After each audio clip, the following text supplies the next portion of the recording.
Bienvenidos a la primera edición de Apuntes Cinéfilos, un podcast apto para no mamadores. Repito, un podcast apto para no mamadores. Si eres de los que se ponen exquisitos con el cine y presumen una supuesta superioridad intelectual porque no te gustan las películas de Marvel, pero eso sí, te encantan las de Tarkovsky, entonces estás en el sitio equivocado. En Apuntes Cinéfilos abordaremos semanalmente todo tipo de cine, películas en cartelera, películas estrenadas hace tiempo, directores emergentes, directores consagrados, cine de autor, cine independiente, cine de arte, cine industrial, cine mainstream, películas nacionales, películas extranjeras, cine clásico y cine contemporáneo. El objetivo es establecer una conversación en torno al cine con quienes nos escuchan, sin forzosamente estar ligados a la agenda mediática. Queremos compartir con ustedes propuestas cinematográficas interesantes. Ojo, no precisamente las mejores y no precisamente buenas, simplemente interesantes. No solamente hablaremos de películas, sino también de sus alrededores. Es decir, problemas de producción, por ejemplo, el contexto sociopolítico en el que se estrenan las películas, el fenómeno del streaming, la distribución y los fideicomisos. Este último tema, muy importante para nosotros porque prácticamente van a desaparecer el próximo año. Además, también buscamos discutir sobre la crítica, la teoría y el análisis cinematográficos, porque gracias a ellos podemos ver que hasta la película más comercial se presta para una reflexión sobre lo que supuestamente es el cine. Sin más preámbulo, me gustaría presentarles al invitado de hoy. Se trata nada más y nada menos que de Víctor Caero, quien además de ser un colega y gran amigo mío, encabeza un proyecto digital muy chido llamado Relatos a Granel. Víctor, te cedo la palabra para que le digas a la banda quién eres y a qué te dedicas. Hey, hola, oye, qué gusto saber que emprendes una nueva iniciativa cultural sobre el cine. Ya hasta me dieron ganas como de estar escuchando a los demás, porque seguramente no voy a estar aquí de colado. Qué gusto ser el primero. Pues hola a todos, bienvenidos. Hoy vamos a estar hablando no de todo lo que dijo Yetzael, pero sí me dejó de tarea seleccionar 5 películas de las que más me hayan gustado en 2020 y espero haber hecho bien la tarea porque él dijo muchas cosas más. Sí, justo. A ver, de manera breve, explícale a la gente quién es Víctor Caero y qué es Relatos a Granel. Pues yo soy un productor audiovisual, fui compañero de Yetzael en la facultad, ahora colaboramos también en algunos proyectos, entiéndase, ahora estamos en Apuntes Cinéfilos, pero también Yetzael es un gran colaborador, editor oficial de Relatos a Granel, una iniciativa cultural multiplataforma en donde hablamos de relatos, no nada más de cine, también nos dedicamos al teatro, nos dedicamos un poquito a los libros, a veces cuando hay chance hasta artes visuales, y bueno, lo importante es estar contando relatos que valgan la pena contar. Y pues su servidor es nada más y nada menos que Yetzael Villegas Mendoza. Dirán, ¿y ese güey quién es? Pues es una buena pregunta. He hecho un poco de todo desde que salí de la carrera. También soy comunicólogo, entonces como Víctor también me las he visto duras. He estado en cuestiones de producción audiovisual en Tebunam, por ejemplo. Estuve trabajando un rato como reportero en la Secretaría de Cultura y actualmente soy editor web de Relatos a Granel. Y bueno, también una de mis inquietudes más grandes, pues es la crítica cinematográfica. Víctor lo sabrá muy bien. He Sí. escrito para varias revistas, entre ellas la revista Correspondencias, también la revista Casa Negra, que espero que Rafael nos esté escuchando. Por cierto, le mandamos Saludos, un Rafa. saludo si nos escuchas, Rafa. Y por supuesto también escribo para la revista de Relatos a Granel. En la descripción les voy a poner el link por si están interesados en conocer lo que estamos haciendo ahí. Pero bueno, ahora sí, vamos a darle con el podcast, Víctor. Viene de ahí. Bueno, pues ¿Un volado? espérame. El día de hoy conversaremos sobre las películas de 2020 que recomendaríamos sin dudar, ya sea porque abordan temas de actualidad, tienen una propuesta estilística interesante o el argumento es más o menos original. Aclaro de una vez que no es un top, no es un top 10. Tampoco estamos diciendo que sean las mejores películas del año, porque en teoría ese es el ideal de toda obra fílmica, ser la mejor. Ujú. En otras palabras, no existe la mejor película y pues ya ni se digan las mejores. Por mucho que en estas fechas prácticamente medio mundo hace su lista de las mejores películas del año y cada quien sigue sus propios criterios, muchas veces el gusto personal, ¿verdad? Pero X. Me gustaría mucho que iniciaras tú con tu primera recomendación y pues te escucho, a ver. Voy a empezar ahora sí que más o menos en orden cronológico. Una de las primeras películas que vi a inicios de este año es una película mexicana que retoma fragmentos, o más bien retoma la trama de una película originalmente colombiana de 2011. Es una película que se vio envuelta en el escándalo y que por eso muchos colegas y muchas personas decidieron boicotearla, cosa que es algo muy triste porque es una película que vale mucho, mucho la pena. Déjame adivinar, yo para acá. Ya sé cuál es. Ya Es Perdida, ¿verdad? sé cuál es. Ajá. Sí, pues sí, la verdad es que esta película, imagínense qué tanto no la disfruté, que es una película que tuve oportunidad de verla 3 veces en pantalla grande. Dije, bueno, si los demás la están boicoteando, pues yo voy a aprovechar las salas vacías, ok, ¿no? Y después estuvo hace poquito en un festival de cine, estuvo en Feratum, entonces gratis ya desde la sala de la casa, entonces una vez más la vi. Y pues sí, efectivamente, como dice Yetzael, estoy hablando de Perdida, de Jorge Michel Grau. Les doy el contexto un poquito de ese boicot. Básicamente, pues la parte de la trama es que desaparece la mujer de un director de orquesta. En este caso, pues dicen que la Filarmónica de México, pero es curioso que todo se graba en la sala Nezahualcóyotl de la UNAM, que siempre como productor audiovisual para mí era un reto decir, voy a filmar un día algo ahí. Jorge Michel Grau ya se me adelantó. No hay pedo, siempre se abre camino gracias a los demás. Y vaya, los señores de publicidad, mercadotecnia y demás les ocurrió la grandiosa idea de hacer unos pósters similares a los que se utilizan en el mundo real para personas desaparecidas, con la foto de la actriz, con el nombre del personaje y a las letras chiquitas abajo diciendo próximamente estreno en cines. Y pues mucha gente obviamente se alertó y cuando se dieron cuenta de esto dijeron que en este país en donde nos encontramos con constantes desapariciones de mujeres, feminicidios, etcétera, etcétera, era una falta de respeto. Entonces, colectivas feministas decidieron acuerparse en contra de esta película y dijeron, no vayan a verla. La neta, si no se toman en serio una problemática seria, nosotros no tendríamos por qué hacerlo con la película, ¿no? Cosa que es completamente respetable, la entiendo. Jorge Michel Grau salió a pedir disculpas, cosa que yo considero que porque él es el director y que a final de cuentas muchas cosas sobrepasan a él, porque pues en realidad fue la distribuidora la que tomó esa decisión, pues es lamentable que la película no haya ya tenido el alcance que debió haber tenido, ¿no?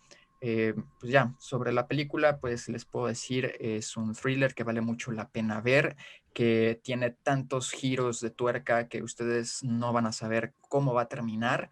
Y lo cierto es que me voy a atrever a decir que hay ciertos paralelismos con Parásitos, ya que más adelante hay una película que mamonearon mucho también al respecto de, ay, es como Parásitos, pero mexicana, y pues la neta no. Esta tampoco, pero tiene ciertas cosas que si disfrutaron Parásitos, ya les medio spoileé algo que es importante en esta película. Muy bien, pues mira, yo también en Feratum quería ver la película, pero pues por falta de tiempo ya no la pude ver. Sin embargo, sí conozco al director.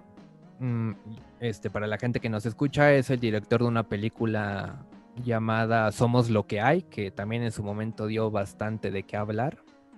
Y tanto fue el impacto de esa película que incluso hay un remake de la misma, gringo, por supuesto, no podría ser de otra forma, que prácticamente no se parece en absolutamente nada. La única conexión es el título, pues exactamente. Qué raro.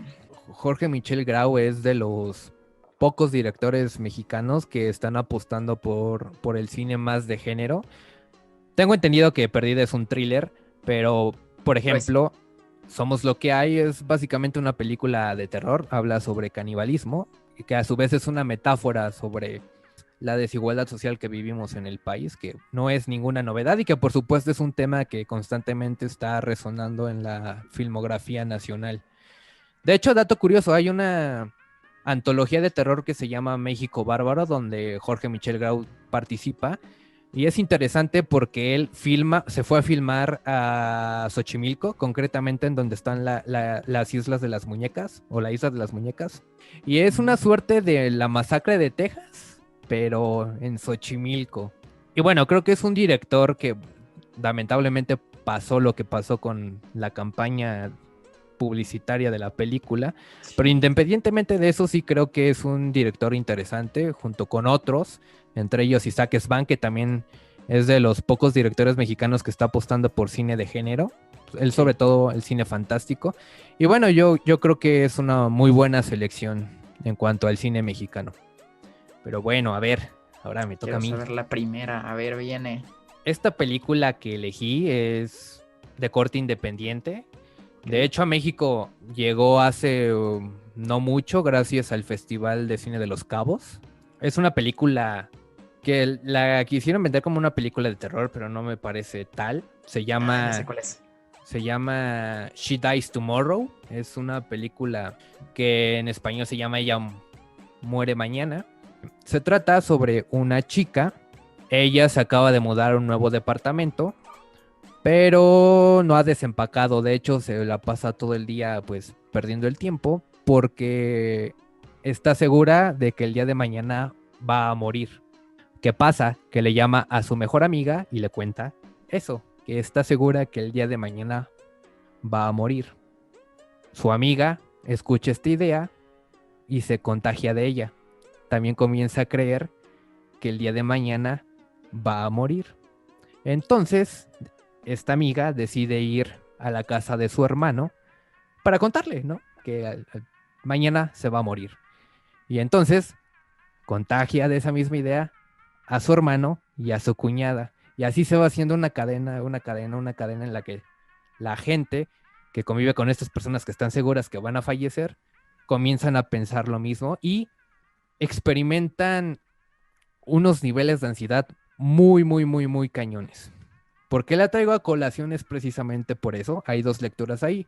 La primera, por supuesto, que ya está hablando de esta ansiedad que sufren las generaciones actuales, que ya parece precisamente una especie de pandemia, pues, ¿no?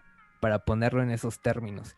Y por otro Sí. lado, también es curioso que la película se haya estrenado en el contexto que estamos viviendo actualmente, ¿no? De la cuarentena, el coronavirus, la incertidumbre de saber qué va a pasar. Y sobre todo me hace recordar mucho las primeras semanas de cuando declararon la cuarentena aquí en México, que empezaron las compras de pánico, mucha gente abandonó a sus perros por el temor a, prácticamente por el temor a morirse.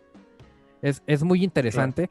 Y por otro lado, también tiene una puesta de escena bastante llamativa en la que no solamente se está retratando la ansiedad que están sufriendo estos personajes, sino que además retratan la soledad en la que viven.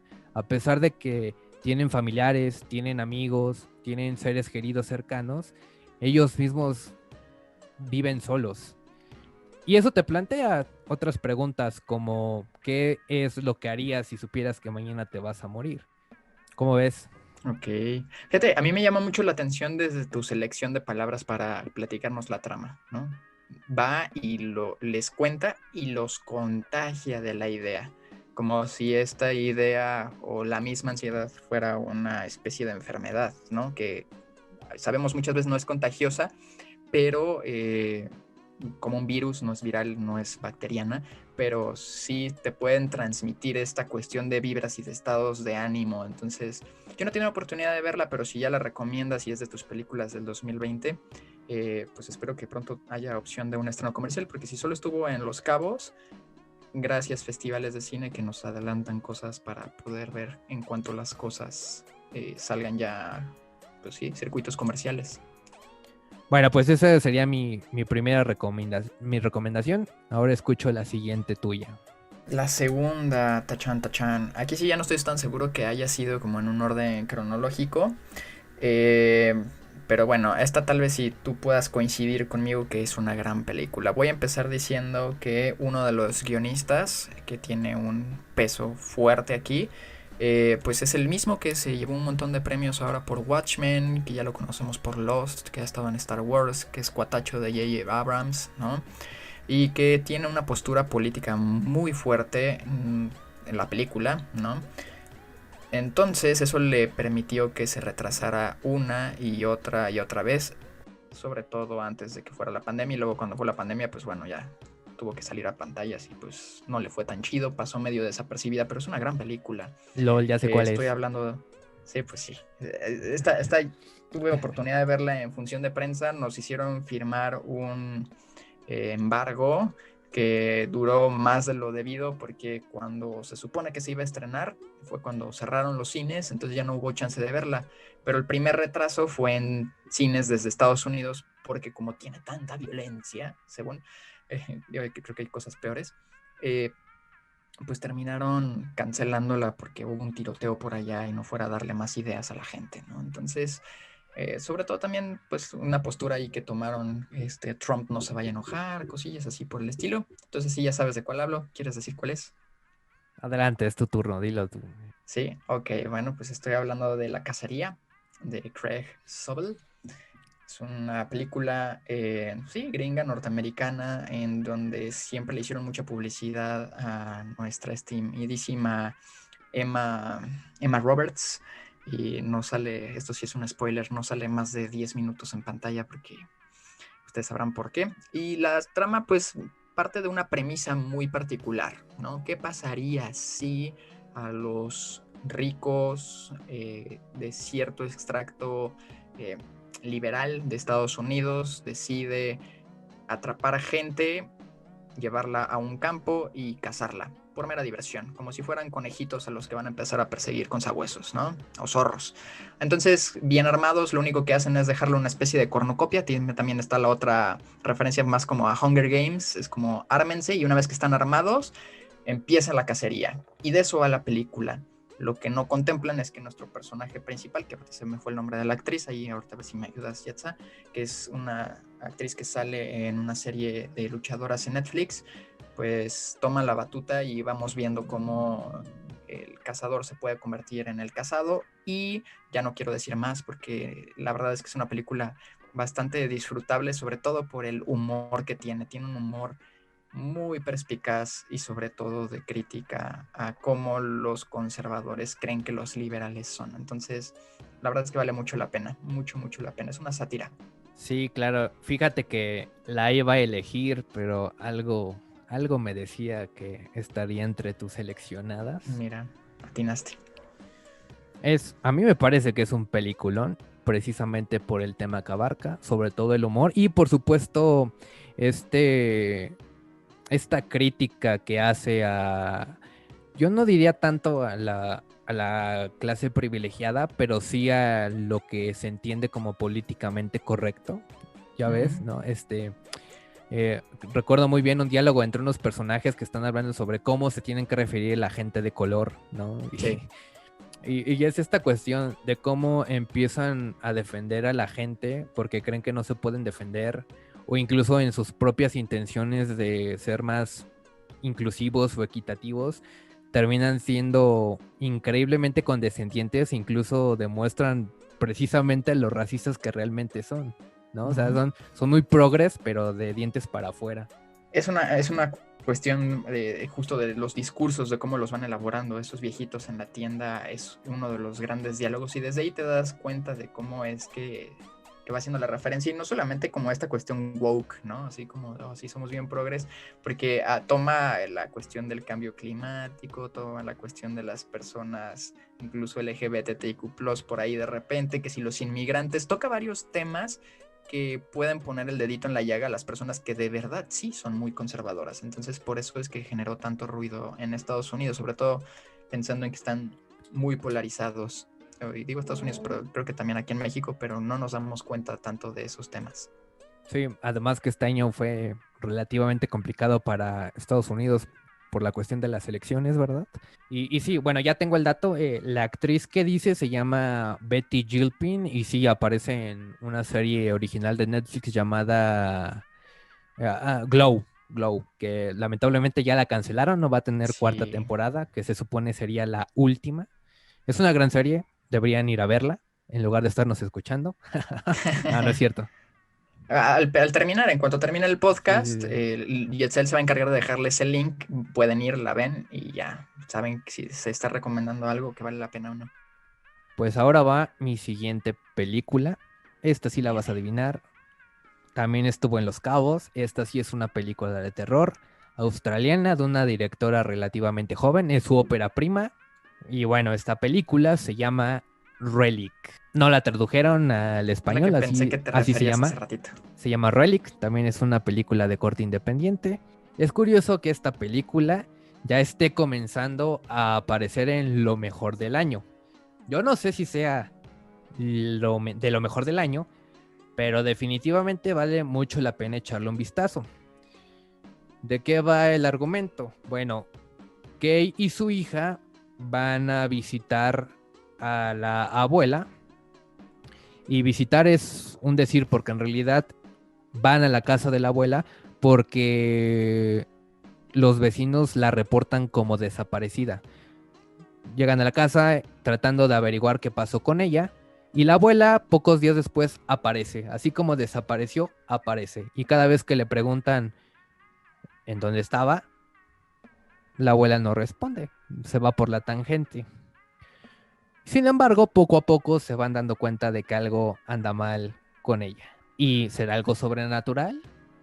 ¿La Ok. abuela acaso se estará volviendo loca? Pues eso es algo que invito a que ustedes lo descubran. Y bueno, Relic es prácticamente una metáfora sobre la demencia senil, que aquí precisamente se trata como una especie de maldición familiar. Digamos que en Relic la directora se vale de la puesta en escena porque constantemente a través de ella muestra la casa, que es en donde se desarrolla gran parte del argumento, y la muestra como un lugar viejo, descuidado y decadente, que a la vez es una representación visual de la psique de la abuela. De hecho, esto sí, este corto del que voy a hablar a continuación, voy a Ok. compartirlo en la caja de comentarios. Se llama Creswick, es un cortometraje que la propia directora, Natalie Erica James, dirigió para después mostrárselo a los productores y que estos vieran qué era lo que quería hacer, pero en formato largometraje. La historia de ese corto es muy diferente a la que vemos en Relic, pero sí hay varios elementos que se mantienen, entre ellos la casa, este familiar que pues está perdiendo la cordura y este elemento sobrenatural. Pues suena a una cuestión que podríamos vivir muchos en algún momento. O sea, esta cuestión ya de tocar la demencia senil me llama mucho la atención, sobre todo cuando lo consideras como una especie de maldición, porque creo que casi todas las familias tenemos algún fantasma acechando, como, oye, al tío le dio tal cosa. En mi familia pasa así, no sé si en la tuya, pero llega a suceder. Entonces, esta cuestión como de detonar algunos terrores y de una forma tan inteligente, siempre me parece interesante. Tengo muchas ganas de verla. Creo que esa película también precisamente está en Mórbido. O ya lo había dicho hace ratito, ¿verdad? Ya Sí, luego ya no lo me acuerdo ni dijiste. qué digo. Sí, pues entonces espero darme el chance de verla por ahí y ya tengamos oportunidad de platicarla. Me gusta que no hayamos coincidido, que hay películas que tú has visto y yo no, y yo sí y tú no, entonces está cool. Pues la tercera, esta es una película bien extraña. Esta sí no creo que la adivines, Yetza. Es una película que tuve oportunidad de verla en DocsMX. Me parece que estuvo antes, no me acuerdo si en Guanajuato o en Guadalajara, en alguna de esas dos. Y ahorita aprovechando que tú estás tomando a Relic que está en Mórbido, pues esta también está en Mórbido, por si tienes chance de verla. Es un docu-thriller, así decidieron llamarlo los amigos de DocsMX. Es un documental que está retomando muchos hechos desde diferentes perspectivas, desde la parte semblanza hasta la parte conspiranoide, y a encontrar un personaje que sí estuvo involucrado en la investigación. ¿De qué va esto? Pues el título de la película es El caso, no, El secreto del doctor Greenberg, que es el caso del doctor Greenberg. Fue un Ándale, catedrático. suena, Sí, perdón que te interrumpa, pero es que suena muy a título de Lovecraft o de Edgar Allan Poe. justo, y sí va por ahí, es que es bien curioso, o sea, de verdad es bien interesante, sobre todo porque hay algo que nos hermana tanto a ti como a mí y tal vez a algunos de nuestros podescuchas con el caso. O sea, el doctor Greenberg fue una persona, un investigador niveles altos académicos en la UNAM, daba clases en la Facultad de Psicología y tenía unos estudios sobre parapsicología. Entonces, estamos hablando de épocas 70s, 80s, en donde parte de sus teorías tenían que ver con esta cuestión de la telepatía y el uso de la mente para otras cosas más allá de las que estamos acostumbrados a hablar. A lo mejor suena un poco loco, pero pues el hombre sí hacía investigación y investigación seria al respecto y tiene libros que podemos encontrar en bibliotecas sobre él. Entonces, lo curioso del caso es que un día de pronto desaparece y desaparece de la nada. Y no solamente él, sino también su esposa de ese momento, ¿no? Entonces, obviamente se empieza a hacer un montón de investigación al respecto de por qué un catedrático de ese nivel desaparecería cuando daba clases o daba conferencias magistrales en Estados Unidos y de repente aparece por ahí la CIA y nos acordamos que en esa época todavía de la Guerra Fría estábamos en momentos de reclutamiento de grandes mentes y parte de sus investigaciones, por las fechas en las que estamos hablando, pues digámoslo así, que son vestigios de lo que fundó lo que actualmente conocemos como el Wi-Fi o como el Internet no alámbrico, ¿no? Obviamente lo hacía como un pensamiento, pero fundó las bases para que se cite incluso en los documentos que están desclasificados por la CIA que salieron el año pasado. O sea, por ahí la directora, y se llama Ida Cuellar, se dio la tarea como de involucrarlo todavía en el documental y, curiosamente, sí aparece el nombre en archivos clasificados de la CIA, ¿no? Entonces imagínate, como para las personas que disfrutan cosas de conspiranoicas y que también es como, pues te digo, verlo desde diferentes perspectivas, ya sea como a viajes astrales, el viaje con la ayahuasca, experimentación como llegó a hacerse en esos momentos, digo, creo que hasta Aldous Huxley estuvo jugando con ácidos, ¿no? En sus visitas a México. Pues este es un catedrático que lo tomó de una forma muy académica y de repente los límites entre la parte filosófica, la parte académica, termina mezclándose. Es una delicia verlo esto, ¿no? También por la parte que decíamos hace rato, la estilística, pues la forma en que lo va narrando y tomando imágenes tanto del cerebro con el universo, la verdad es que es un viajezote y vale mucho la pena. Es un documental, eso sí, no lo pierdan, es no ficción, entonces vale mucho la pena verlo. Órale, Es realmente un viajezote. me dejaste muy intrigado. Tengo ganas de verla. ¿Puedes repetir el título, por favor? Sí, se llama El secreto del doctor Greenberg, Ok. es de Ida Cuellar, es mexicana. Pues ahorita estuvo solamente en ciclos festivaleros. Si ahorita nos están escuchando, lo pueden ver todavía en Mórbido, que está en cuanto sale este podcast, pero también lo pueden encontrar, esperemos pronto en la plataforma que va a lanzar DocsMX o esperemos también en plataforma Cine. Y si no, pues un estreno comercial, esperemos a través del 2021, 2 años o 3 años después, ya saben cómo sucede con las películas en México, pero creo que es algo que tenemos que tener como muy por ahí preciso para verlo en algún momento. Qué bueno. Yo nada más agregaría que a mí me parece muy curioso cómo creo que México ha destacado bastante por los documentales que ha hecho. Yo creo que es Sí, uno de los grandes fuertes de la filmografía nacional. Pero si te das cuenta, de repente los documentales que salen tienen que ver mucho con la temática del problemas narco. sociopolíticos, Sí, exactamente. Pero este documental que mencionas va por otro rumbo, ¿no? sí, Y que es igual de interesante. Entonces, nuevamente, creo que es importante no perder de lado otro tipo de cosas que se están haciendo, porque precisamente hablar del narcotráfico, de la inseguridad en el país, de la corrupción, creo que también se está volviendo una especie de canon en el que muchos directores se están metiendo. Ya no sé si realmente porque estén comprometidos con hablar de esas problemáticas o simplemente porque saben que es algo que a nivel exterior llama bastante la atención, ¿no? Ahí pongo la pregunta sobre la mesa, no voy a armar más polémica al respecto. Voy con mi tercera película. Mi bien. tercera película es una comedia de un director también ya muy, muy conocido. Estoy hablando de Judd Apatow. y su nueva película es The King of Staten Island. En español le pusieron un nombre horrible que se llama El Rey del Barrio, que además ya es el título de una película de Tintán. ¿De qué va esta película? Esta película trata sobre un chico que tiene 24 años, vive con su madre y no sabe qué fregados hacer con su vida. Y mira, si algo caracteriza al cine de Apatow es precisamente que muestra personajes trágicos en comedias ligeras.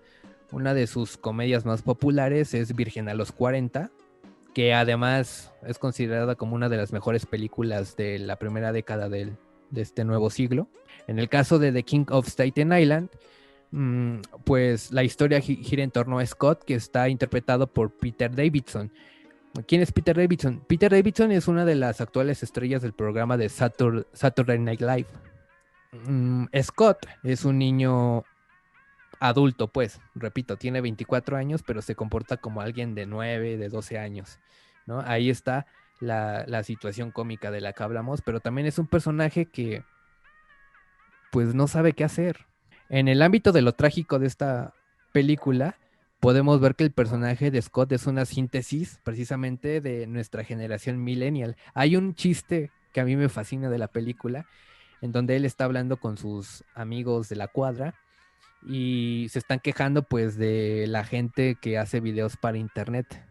Uno de estos personajes dice, ay, cómo me cagan los millennials. Y Scott le dice, dude, we are millennials. Que por cierto, cabe decir, fue destrozada por la crítica. ¿Y cuál es el principal argumento que tienen en contra de este filme? Que no va para absolutamente ningún lado. Lo ven como un defecto. Yo francamente considero que es su virtud. Es precisamente algo que Judd Apatow hizo de manera premeditada. La película no va a ningún lado, al igual que su personaje. Pero bueno, a ver, cuéntanos, ¿cuál es tu siguiente película? La tercera, pues me fui muy por el cine nacional. Creo que tú ya más o menos lo veías venir. Y esta es una película que ya hemos hablado, no sé si ya tuviste oportunidad de verla, pero es una película que a mí me gustó mucho, aunque con el director no hice tanto clic. Es una ópera prima también. Eh, y bueno, es ganadora de un Ariel a Mejor Ópera Prima precisamente. Se llama Mano de Obra. Es de David Sonana. Yo tuve oportunidad de verla en Ficunam, platicar con el director y después tuvo un estreno comercial, así como muy abrupto, ya para que pudiera entrar dentro de los nominados. Y lo cierto es que le fue bastante bien, a la crítica le gustó, a la gente le gustó y es lo que comentaba hace un ratito que muchos decían, ah, sí, es como una especie de Parásitos, pero mexicana. Y no, amigos, no lo es, no tiene nada que ver.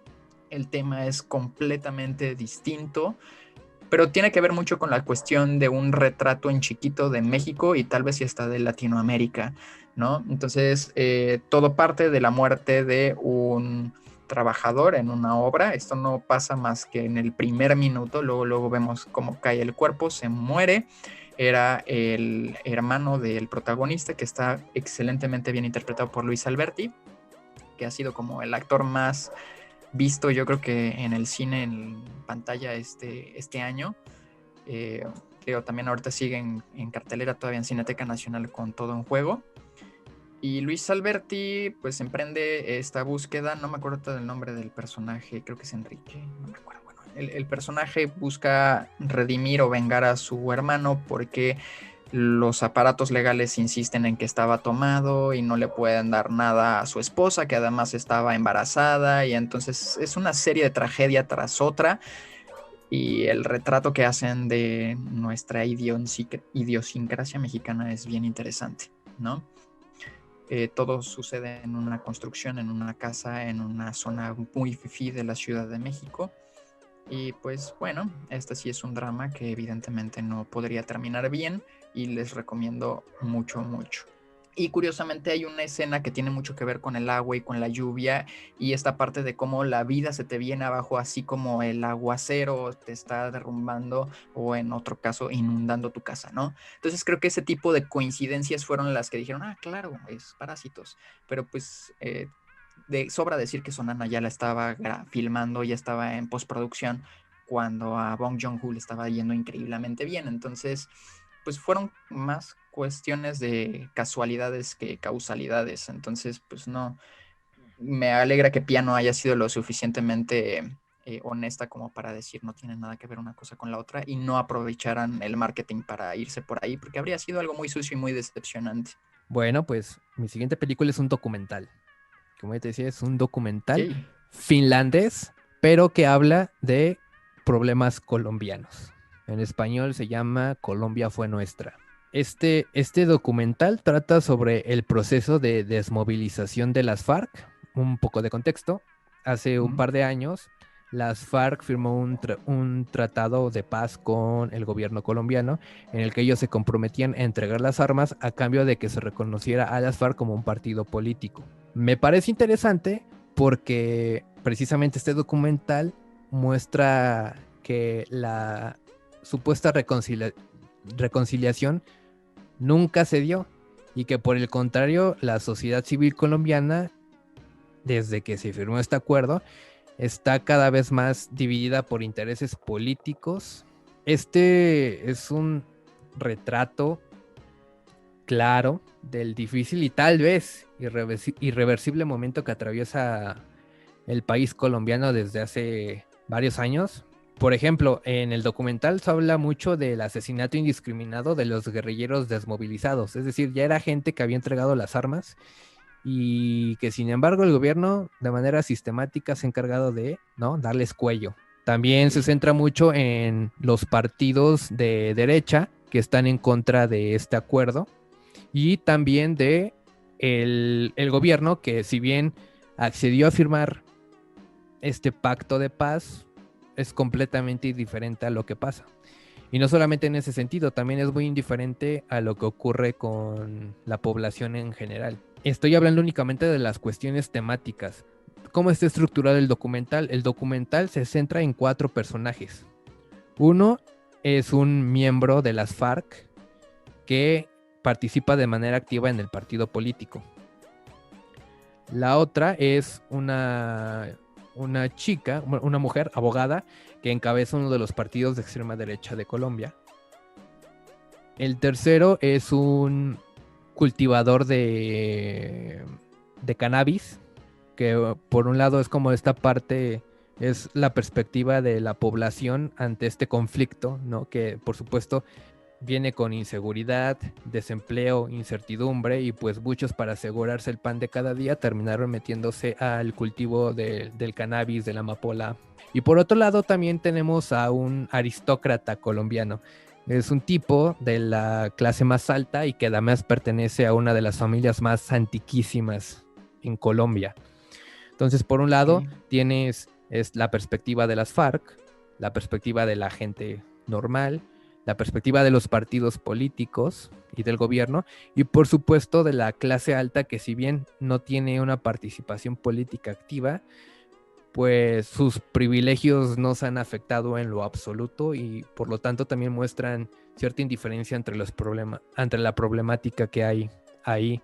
Al final termina siendo un retrato de una Colombia conflictiva y contradictoria, pero que a la vez está llena de esperanza y que al mismo tiempo el futuro no es como muy, muy alentador. Hay algo que yo quiero decir aquí al respecto y tiene que ver mucho con esta situación que hablábamos hace rato de los documentales.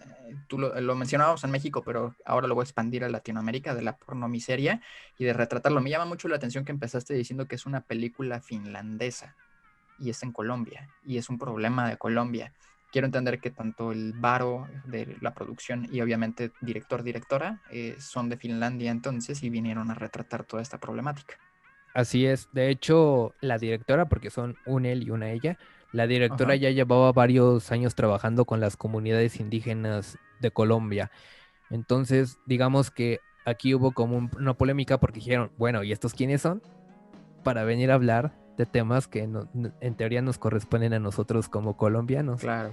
Dijeron, bueno, pues es que no son personas que vienen con un ojo externo, sino que ya llevan bastante tiempo estudiando a ciertas comunidades que viven aquí en Colombia. O sea, no llegaron nada más como para hablar desde el desconocimiento absoluto. Y ahorita que hablamos de esta problemática de Colombia, pues es bien curioso, sí me acuerdo de esto, tiene como 3 o 4 años, creo que al presidente incluso lo estaba nominando al premio Nobel por haber logrado ese gran pacto político. Y pues mira, creo que es un documental bien interesante para poder saber qué es lo que realmente está pasando allá desde la propia visión de varias personas en diferentes posiciones. Y pues justo creo que es lo chido del documental, conocer no solamente una perspectiva, sino varias para entender un contexto de algo que aparentemente nos es ajeno, pero Colombia no está tan lejos de México. Muy bien, mi última película, y ya creo que va a ser una de las más obvias, y esta sí estoy seguro que va a estar en un chingo de tops, A ver, es Pienso en el final de Charlie Kaufman. ¿Por qué recomiendo esta película? Porque creo que esto ya no es nada nuevo, no es una idea nueva, ya se ha dicho muchas veces. Estamos acostumbrados al cine narrativo, Ya ver una película conceptual, una película con un ritmo mucho más lento, una película más abstracta, ya es muy complicado para nosotros porque estamos casados con las historias. ¿Qué hace esta película? Que empieza con una narrativa muy convencional, una pareja de novios que va a la casa de los padres de él para presentarle pues a la novia, que se conozcan, y precisamente a partir del momento en el que llegan y se encuentran y empiezan a cenar, comienza una serie de discontinuidades temporales en las que ella, que se llama, ahorita te doy el nombre, es que ya no me acuerdo, se llama Louise, que está interpretada por Jessie Buckley, quien por cierto también apareció en la última temporada de Fargo. Les recomiendo Fargo, por cierto. Y también aparece Jesse Plemons como el novio, que muchos recordarán como Todd en Breaking Bad. Nefasto e insoportable. Hasta la fecha lo odio, pero bueno, X. Digamos que aquí el personaje interpretado por Jessie Buckley tiene varios encuentros con los papás del personaje que interpreta Jesse Plemons.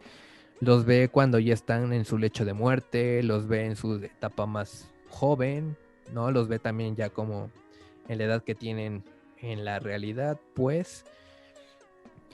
Pero vaya, poco a poco se nos va develando que realmente todos estos personajes que hemos estado viendo en la película, y aquí sí va el spoiler, digo spoiler, resulta que son personajes que existen en la mente de un conserje que ha creado estos personajes para imaginarse cómo hubiera sido su vida si se hubiera atrevido a hablarle a una chica que alguna vez vio en un café. Por momentos crees que va a ser de un thriller que habla sobre un asesino serial, sobre todo por estas secuencias que ocurren antes de que los personajes ingresen a la escuela secundaria. Vaya, creo que la película es un gran desafío precisamente por eso, porque la narración que te plantea la deconstruye por completo y se va por un camino totalmente diferente. Sí creo, no, mira, voy a caer en estas zonas comunes de, no es una película para todos, ¿verdad? Que conste que No, tú solito pusiste no, las tablas sobre la mesa cuando presentaste el no, podcast. no, vaya, no quiero decir eso. Lo que sí quiero decir es que es una película a la que sí se le necesita mucho más paciencia, pero sí creo que es una gran película del año, sobre todo por estas discontinuidades que ya mencioné, en las que por supuesto conocemos más a los personajes, pero al mismo tiempo estamos ahondando más en la psique de este conserje, pero que sobre todo nos recuerdan que el cine también es un juego con el espacio y en el caso de Pienso en el final, un juego con el tiempo.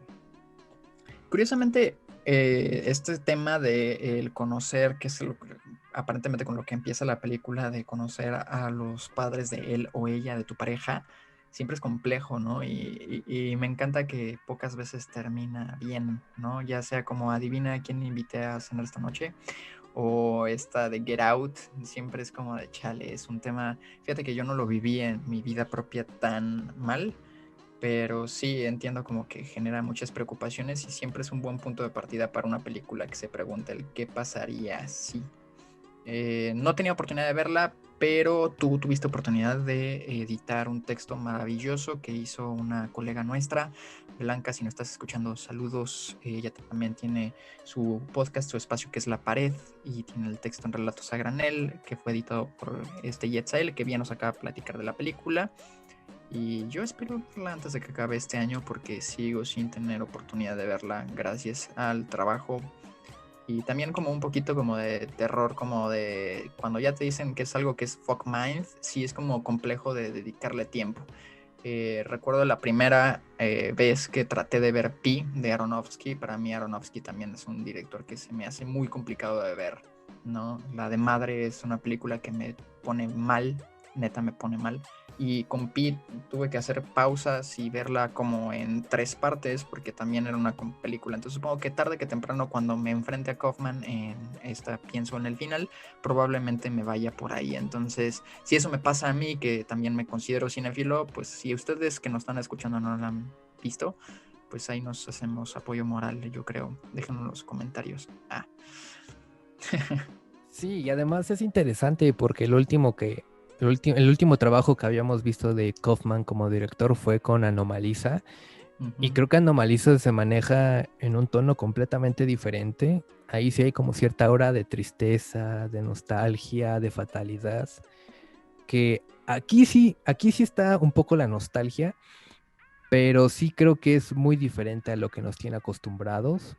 Bueno, Charlie Kaufman también es el guionista de El ladrón de orquídeas. O Eterno Resplandor de una mente sin recuerdos, que Exacto, es una de y las películas de los mamadores más mamadores del cine. justo, bueno, y en esas también está cierta aura de nostalgia, pero curiosamente en Eterno Resplandor de una noche sin recuerdo también está hablando de la mente. Y ahí por supuesto que también juega con las discontinuidades espaciales y temporales, pero aún así creo que esta película sí es muy diferente a todo lo que le hemos visto a él, tanto como guionista como director. Vamos a escuchar tu última película, por favor. Mi última película viene, pues esta es una película de animación, porque yo no quería perder la oportunidad de hablar de animación. Eh, Siempre como que es como, ay, es para niños, y no, la animación no necesariamente es para niños. Ahorita acaba de mencionar Yetzel Anomalisa, obviamente no es para niños, pero hay una Mm, película que yo tuve oportunidad de ver este año y hace poquito. ¿Quieres decir algo, Yetzel? Viene. Nada más iba a decir es que también existe la falsa idea de que la animación es un género y no es un género, es una técnica, pero ya, eso Exacto, también puede ser tema exacto. Es para otro como cuando podcast. dicen, es que a mí no me gusta el cine mexicano, cuando es una denominación de origen, no un género. Sí, Exacto. pues aquí esta película es una película española, está inspirada en una novela gráfica que tiene el mismo título. Está dirigida por Salvador Simó, estuvo en la 68 Muestra Internacional de Cine de la Cineteca Nacional. A mí me encantó, la estaba esperando desde que iba a tener de hecho un estreno por ahí de febrero, pero gracias pandemia se retrasó, llegó a la muestra. Y ahorita que nos están escuchando, si están escuchando este podcast en cuanto sale, está en circuito comercial ya en México. Y es una película española, no es tan nueva, es del 2019. De hecho ya tuvo una premiación en los premios Goya, que son como los Oscars españoles o los Arieles mexicanos, y pues ganó a mejor película de animación. Y ya sin darle más preámbulos, es Buñuel en el laberinto de las tortugas. Es una película que retrata el qué pasaría si de un escritor, bueno, de Salvador, de este Luis Buñuel, de cómo sería o cómo fue la grabación de su película documental de las Urdes. Pues esta crisis existencial que tuvo después de que todas las puertas se le estaban cerrando porque la Edad de Oro a nadie le gustó y generó un escándalo en París.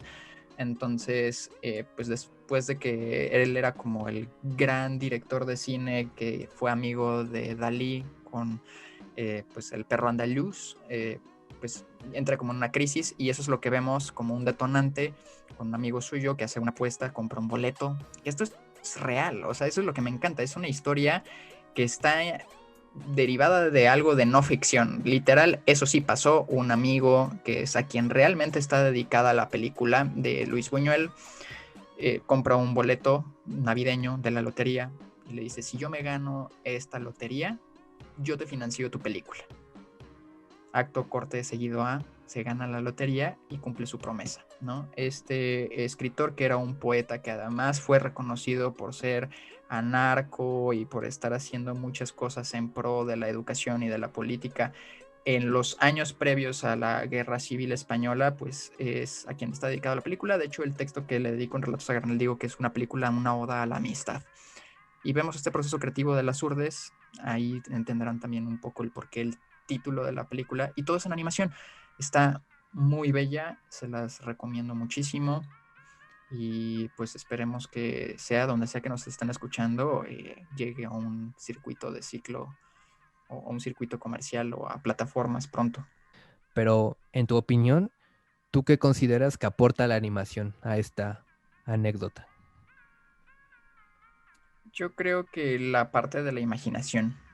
A final de cuentas, recordemos que Buñuel es un director surrealista, ¿no? Aunque al inicio no se quería declarar él así. Y en teoría, la creación de las urdes no fue un proceso surrealista. De hecho, trató de sustraerse de ese elemento. Pero lo que le aporta es justo que tiene muchos procesos de ensoñaciones. O sea, esta oda tanto al padre como, digo, hay muchos temas que no quiero spoilear la película, pero sí, o sea, creo que era imposible visualizarlo con más varo, o sea, en animación, en CGI, en live action, que como lo logran en animación. Y pues también retomemos que es una novela gráfica, entonces la idea es que aunque el estilo es un poquito distinto, pues de todas formas es darle animación a algo que ya estaba pensado en trazo en 2D, ¿no? Entonces tiene que ver más que nada con eso. Oigan, yo quería aprovechar antes de que cerremos o cambiar de tema, darle el crédito a Ramón Acín. Ramón Acín es el amigo de Luis Buñuel, que les digo que no les puedo spoiler la película, porque a final de cuentas es un hecho histórico. Si buscan Ramón Acín en Wikipedia van a enterar que se van a enterar que lo fusilaron y él es como el gran protagonista de esta película y por la que recomiendo mucho verlo, no solamente Buñuel. Bueno, pues realmente me dio un gustazo escuchar cuáles fueron tus recomendaciones. Lo mismo Creo digo. que, creo que fue muy variopinta esta conversación. Hablamos de diferentes directores, de diferentes géneros, diferentes temas. Estoy seguro que muchas de las películas que tú trajiste y muchas de las que yo traje no van a estar en ninguno de esos tops. Te lo firmo y te lo cumplo. Si acaso Relic sí apunta a ser uno de los grandes bombazos de este año. Bueno, ya lo es, pero yo creo que va a pegar con más fuerza a inicios del próximo. Y pues muchas gracias, Víctor, de estar aquí contigo. De hecho, te dejo la puerta abierta por si algún día tienes algún tema del Muchas que quieras gracias. hablar y por cuestiones editoriales no lo podamos meter en relatos. Aquí, ya sabes, aquí vamos a hablar del cine y sus alrededores. Porque al final, el cine es más que una película.